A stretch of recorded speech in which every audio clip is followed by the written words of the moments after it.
মহারাজ ইন্দ্রভানুর জ্যোতিষী ছিল ওই দুন্দুভি। তাহলে কায়াকালের দাসত্ব কেন ভোগ করছে? প্রাণের ভয়ে, তা না হলে কায়া মানুষে পরিণত করত। তাহলে দুন্দুভির এখনো মনুষ্যত্ব বোধ আছে, সে কি আমার সাহায্য করতে পারে? জানি না আমি। ওই সামনের পথের বাঘটা ঘুরলেই শিশুদের কক্ষ। এসো। কি, এখানে তো কোনো কক্ষই নেই। তাহলে কি আমরা ভুল পথে এলাম? দাঁড়াও।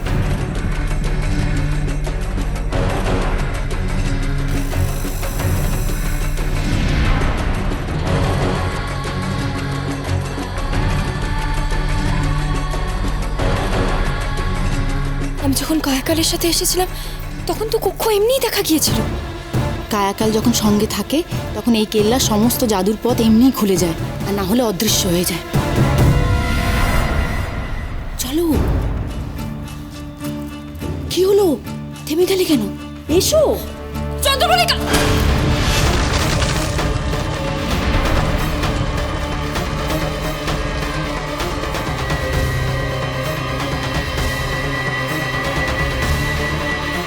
এই আগুনের খাত পেরিয়ে আমরা শিশুদের কক্ষে পৌঁছবো কিভাবে?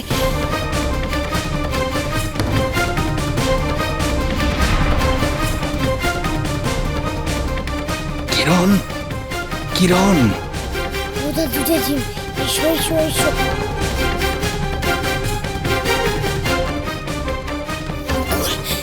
জাদু চাচি, এসো। জাদু চাচি, তুমি এখানে এলে কিভাবে? তোমরা সবাই যখন ধরা পড়ে গেলে আমি বাধ্য হয়ে আত্মগোপন করেছিলাম। তারপর সবার অলক্ষ্যে তোমাদের খুঁজতে বেরিয়েছি। কুমারকে উদ্ধারের কোনো পথ পাওয়া গিয়েছে কি? কুমারকে উদ্ধার করার পথ পাওয়া গেছে। চন্দ্রমল্লিকা আমাকে সেই পথ দেখিয়েছে। চন্দ্রমল্লিকাও সুন্দরী কক্ষে আমার মতোই বন্দী ছিল। কিন্তু এই আগুনের ফাটল পেরিয়ে আমরা শিশুদের কক্ষে পৌঁছবো কিভাবে? শিশুদের কক্ষে না পৌঁছতে পারলে আমরা কুমারকে উদ্ধার করতে পারবো না, কারণ শিশুরাই একমাত্র অস্ত্র কুমারকে উদ্ধার করার জন্য। আমি আছি কি করতে? সবাই বসো আমার ওপরে। চলো।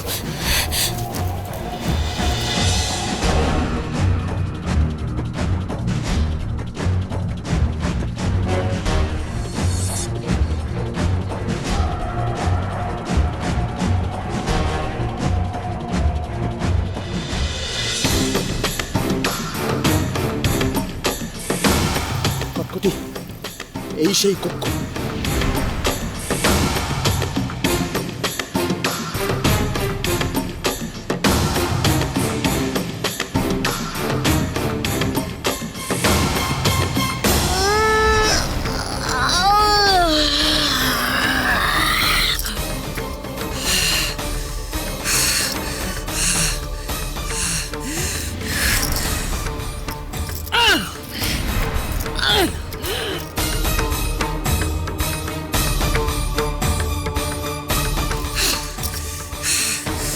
হবে না,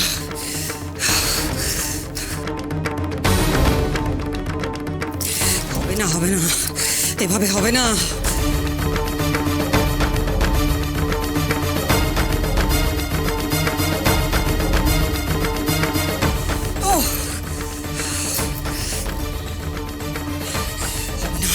কিছুতেই হবে না, আমি জানি। এই কক্ষ কায়াকালের মায়া দ্বারা সুরক্ষিত করা আছে। এই কক্ষের দ্বার এমনি এমনি খোলা যাবে না, কোনো বিশেষ মায়া করে এই কক্ষের দ্বার খুলতে হবে। কিভাবে কিভাবে খুলবো আমি এই দরজা? কিভাবে?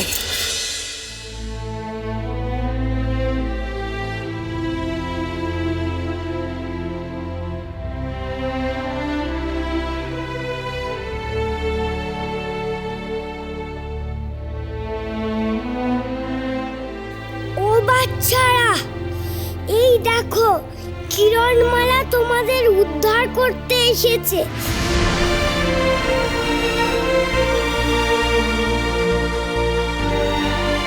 চলো চলো, শিগগিরই পালাতে হবে এখান থেকে।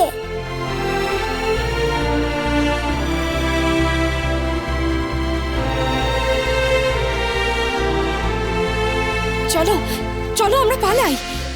আমি তোমাদের মায়েদের কাছে নিয়ে যাব।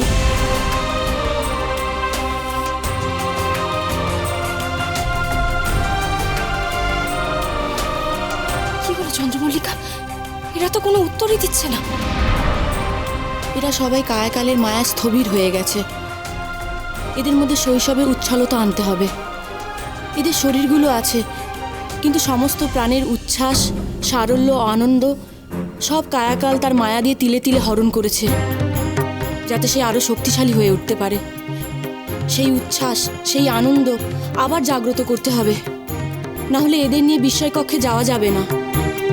আর এদের স্পর্শে তোমার কুমারকেও কায়া মানুষ থেকে আগের রূপে ফেরানো সম্ভব হবে না। ও দাদু জেঠি, ওদের এক্ষুনি হাসাতে হবে।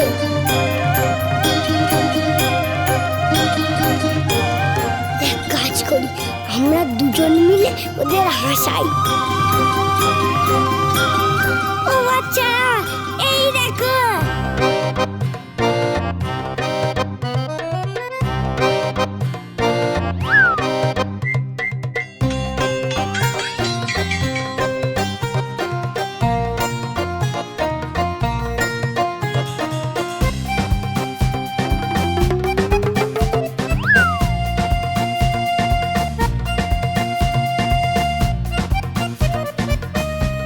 ওদের দুজেছি, ওরা তো কেউ হাসছে না। শুধু শুধু আমি নেচে হয়রান হয়ে গেলাম।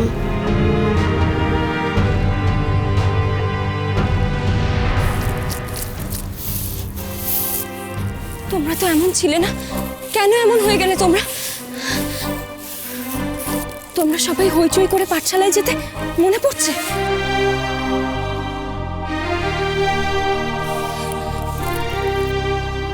তারপর তোমরা একসাথে ঝাঁপিয়ে পড়তে পুকুরের জলে, জল নিয়ে কত দাপাদাপি করতে মনে পড়ছে তোমাদের? তোমরা মাঠের এই প্রান্ত থেকে ও প্রান্ত ছুটে বেড়াতে, তোমাদের পায়ের ধুলে ঢেকে যেত বিকেলের আকাশ। মনে পড়ে তোমাদের?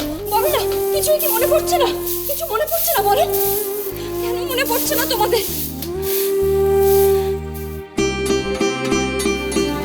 আচ্ছা বেশ, তোমাদের তোমাদের মায়েদের কথা মনে পড়ে না? তোমাদের মা তোমাদের নিজের হাতে খাইয়ে দিত, তারপর ঘুম পাড়ানির গান শোনাতো। সেই ঘুম পাড়ানির গান শুনে তোমাদের চোখ জুড়িয়ে আসতো ঘুমে।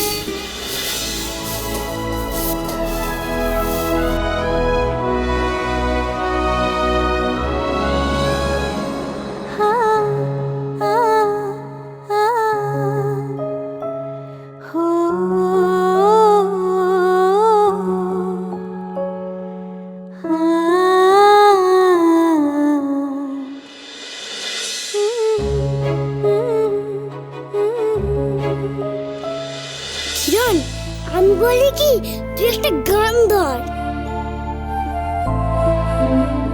নে নে, শুরু কর। গান, সুর, সুরই ওদের সজ্ঞানে ফেরাতে পারে। স্বপ্নে তোকে দেখবো কত, সত্যি এবার ছুঁই নদীর পারে। সন্ধে হলো, কোথায় আছিস তুই? চাঁদ তারা ফুল মেঘ সূচি সবাই তোকে চায়। আয় রে আমার চোখের তারা, কিরণ মালা